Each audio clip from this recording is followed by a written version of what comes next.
do some where they're not all the way worked out, where we actually have to solve them.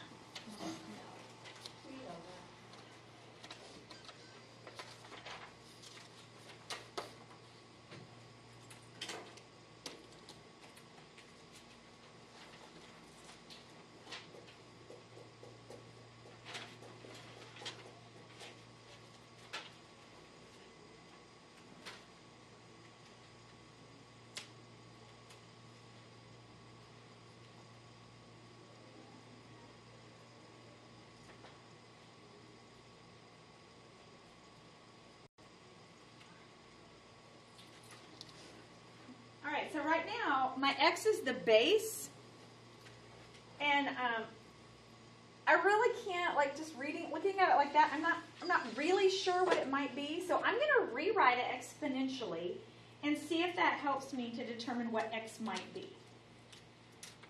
So let's see. My base is now going to be a big base of x to the negative 2 power equals my argument, which is 16 over 9. Okay, well, I can kind of fix that a little bit. I don't want it to be x to the negative 2 power. I want to be x to the positive 2 power. So I can take my 16 over 9 and flip it over. That will make x much, much happier. So I could make this x equals x squared equals 9 over 16. And now if I'm solving for x, I just take the square root of both sides, and x equals positive and negative 3/4. Oh, except for, it can't be negative 3/4 because the base can't be negative, so it's just positive 3/4. All right, so let's try one where the x is in a different place.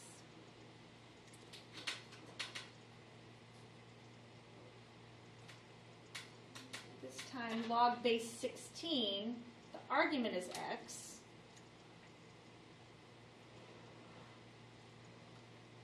equals 3/4.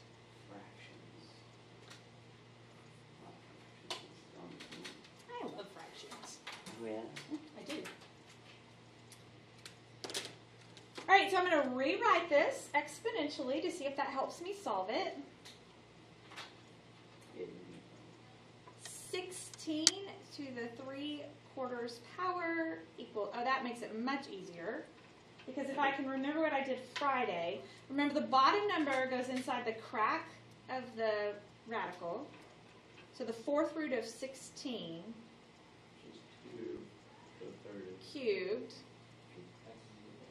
So 2 cubed makes x 8.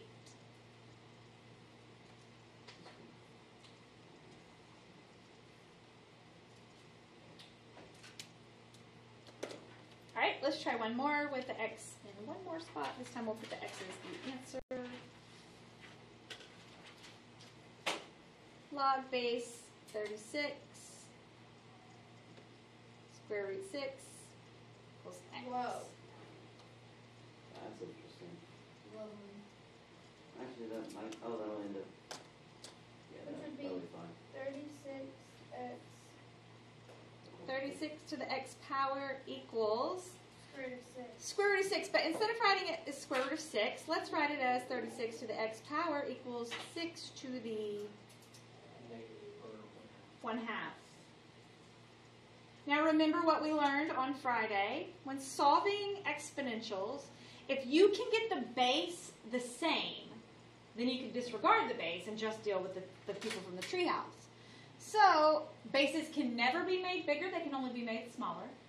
So is there a way for me to take the big base there, the 36, and turn it into a base of 6? Well, I need to rewrite it as a base of 6, but it's still equal 36. 6 squared. 6 squared. So I'm going to rewrite 36 as 6 squared, but the x is still here, and it equals 6 to the 1/2. So remember Friday we learned that if my bases are the same, we disregard them, and then everything from the tree houses drops to the line, and I have 2x equals 1/2 divide by 2, so x is a 4. Nice.